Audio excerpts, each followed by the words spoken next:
Who are the people of the Most High? Israelites. Shalom. I'd like to give all honor, praise, and glory to Yahweh, Ba'ashem Yahushai, Ba'ashem Rakakadash, and double honors to the apostles, the bishops, and the elders throughout the four corners, throughout GMS, throughout the four corners.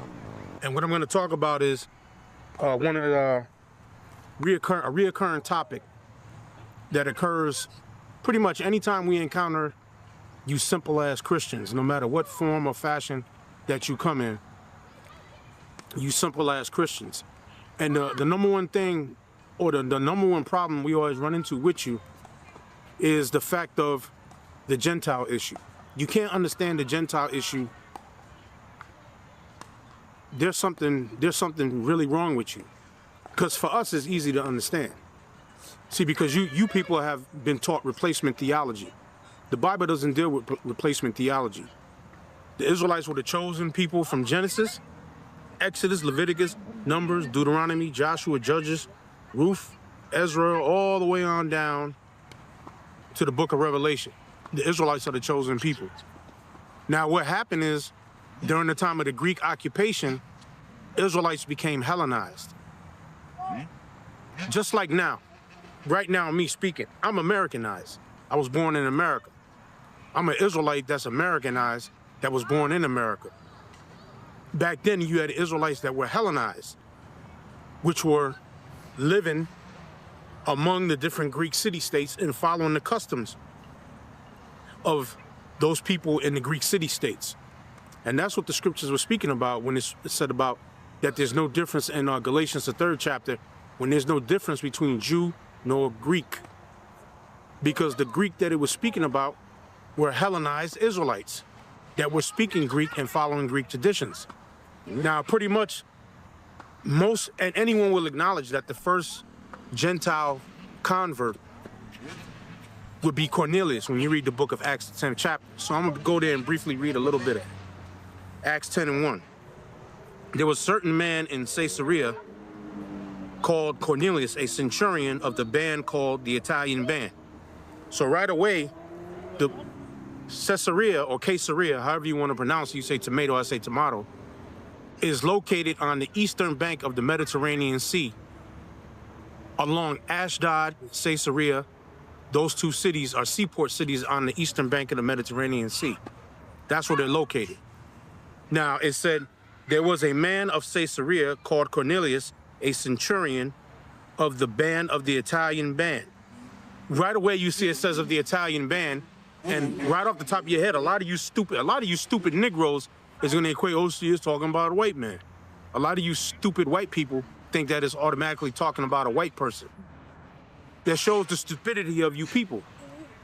Then I'm going to read a little bit more. It says he was a devout man. First of all, there's nothing devout about you so-called white people. You're the devil that the Bible speaks of. You're totally against anything that is righteous and that is holy that's written in the book of Yahweh Ba'ashem Yahushai. If not, why do you promote homosexuality all throughout your society? Why do you promote transgenderism all throughout your society? Why are you sitting there trying to indoctrinate children that, look, don't say you're a boy, don't say you're a girl, just say you're non-binary? Because you're a wicked people. You're a wicked, foul, nasty society. And your foreparents or predecessors, the Romans, which came after the Greeks, were a bunch of goddamn freaks to damn selves. Read the history of the Romans and the Roman Empire. They were a bunch of homosexual, bisexual freaks. Just like the Greeks. It was basically a continuation of the Greek Empire, just with a Latin twist. That's all it was. But now, the scriptures say that Cornelius was a devout man and one that feared Yahweh, and all his house, which gave much alms to the people and prayed to Yahweh always. So wait a minute. How is Cornelius being, if he's supposed to be a damn Edomite, how did he know to give alms, number one? And how did he know to pray to the Most High always? See, the reason being is, what's unbeknownst to a lot of you people out there, you don't know a goddamn thing about the history of the Bible and the history of our people and the things that happened to us back in the history, pre the Roman Empire, during the time of the Roman Empire, after the time of the Roman Empire. you haven't the slightest goddamn clue of what's going on. Now, the reason why I'm reading about Cornelius there, and it said he was a devout man, because when you go into the history, which is, you go into the Josephus, which Flavius Josephus was a general during the Roman-Jewish War, and basically he had switched sides. And then Vespasian had, basically he was recruited by him, and he chronicled everything that went down. Titus and Vespasian, he actually chronicled everything that went down pretty much during the Roman-Jewish Wars. And Josephus was privy to history that our people had prior to that those happenings. Because when the Romans came in and they burnt the state, down the state of Israel in 70 AD, they destroyed all of our records. We had records back then. They burnt those records into the ground.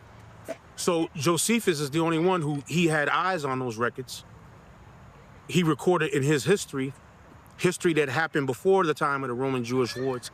He recorded in history what happened during the Greek occupation to us. And he also talked about what happened when the Persians had us in captivity. He talked about what happened to the kingdom of Israel when the Assyrians came in and dragged them out of Samaria and took them into Assyria. He recorded all of that, all right? He was privy to all of that history that our people had there in Jerusalem before the Romans burnt all of our records. But now in the book of Josephus, Antiquity of the Jews, which is what I want to focus on, Antiquity of the Jews, book 18, Antiquity of the Jews, book 18, chapter 5. And I'm not going to read the whole chapter because it's a long chapter. I'm going to start at about the middle of paragraph 5. Antiquity of the Jews, book 18.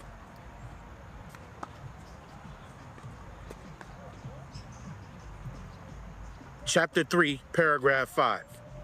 That's where I'm at, and I'm going to go to the middle of it.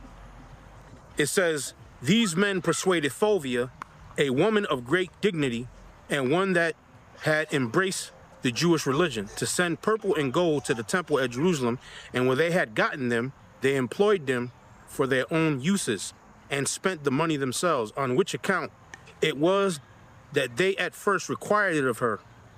Whereupon, this is the reason why I'm reading this, whereupon Tiberius, this is talking about Tiberius Caesar. Tiberius Caesar was the Caesar at the time of the crucifixion of Yahushua. Tiberius was the Caesar, and the military governor of Judea was Pontius Pilate.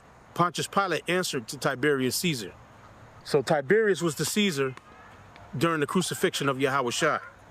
Now, I'm reading this because it's going to say, whereupon Tiberius is talking about Tiberius Caesar, who had been informed of the thing by Saturnius, the husband of Fulvia, who desired inquiry might be made about it, ordered all the Jews to be banished out of Rome.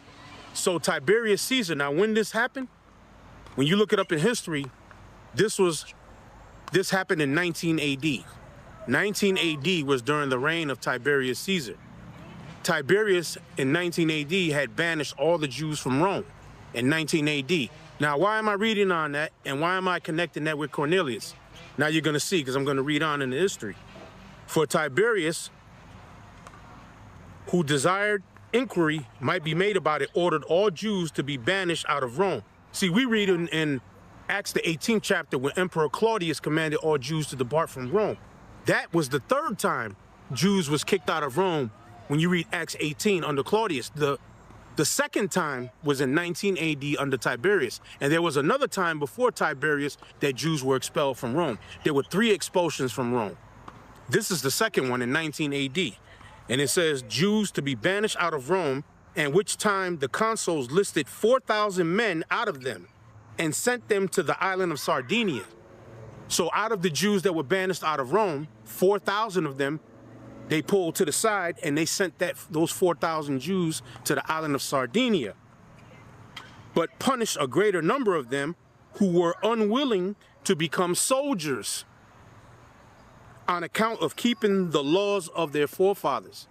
So the other Jews that didn't want to go to Sardinia and become soldiers in the Roman army were punished and killed because they wanted to still keep the traditions of our forefathers and keep the laws. So they were punished. It says, thus were these Jews banished out of the city by the wickedness of 4 men. Now, Cornelius was a man in Caesarea of the Italian band. So that's showing you right there. Cornelius was one of those Israelites under Tiberius that was sent to where? Sardinia, to train to become a soldier in the Roman army. Now here, 2025 in America, do not you have Negroes, West Indians, Puerto Ricans, Haitians, Dominicans, Panamanians, Cubans, Mexicans, Brazilians, Argentinians, Chileans, Uruguayans, Colombians that are here and became American citizens and that joined the military and work in the military? Now, when these soldiers were sent to the island of Sardinia, one thing you got to know about Sardinia, and the brother will probably put it in post-production, Sardinia, there was a flag of Sardinia known as Amore Quattro, which means the 4 Moors, the 4 Morenos. Moreno meaning dark skin, black man. Now, when you look at the flag of Sardinia, which I'm going to pull this up right here, the picture of the flag of Sardinia is a picture of a Negro with a bandana, which is known as Amore Quattro. This is the flag of Sardinia. Now, they whitewashed the flag. When you look at pictures of the flag of Sardinia now, they have a person who's the same complexion like that, but has the features of a white boy. It looks like a white boy in blackface with a bandana on. But originally, it was a Negro with a bandana on his head. This is known as Amore Quattro, which is the flag of Sardinia.